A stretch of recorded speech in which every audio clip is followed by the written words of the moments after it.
Welcome, my name is Isabella Brusati and this is the second episode of Ask About Change.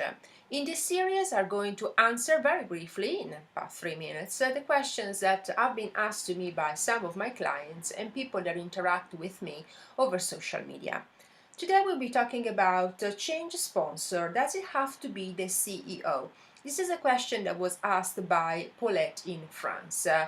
Well, the answer is no, and that's because it depends on the size of the company and on the nature of the change management initiative.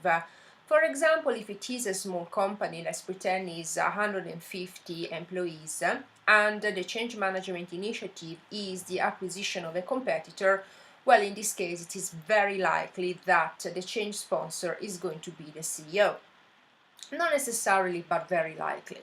And that's because you need someone that has got the leadership, that has got the power to make decisions, and has got the gravitas and the ability to drive the whole entire initiative, and at the same time also to drive the other employees.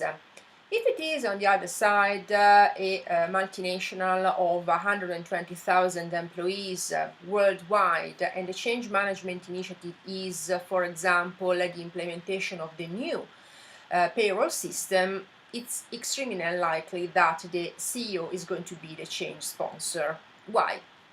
First of all, because the company is extremely big and the CEO very likely is going to be very busy doing other stuff. And second thing, because the best thing in this case would be to get someone that has, he or she still has the gravitas, the leadership, the ability to navigate internal politics, but that is going to be it's going to have time and is going to not to be too busy fundamentally and oversee this change management initiative. The best thing would be to get someone that is within the HR, because payroll and HR, usually go hand in hand, or for example, someone in finance.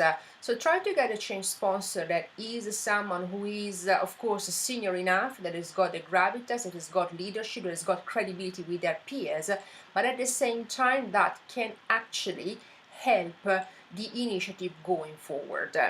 In this case, getting someone like the CEO may be detrimental because even though the initiative is very important, it's not going to be a priority at the top of his or her list. If you got any other question, please feel free to comment or to write at isabella@isabellabrusati.com with your questions. The next episode of Ask About Change is going to be on the 11th of March. Thank you so much.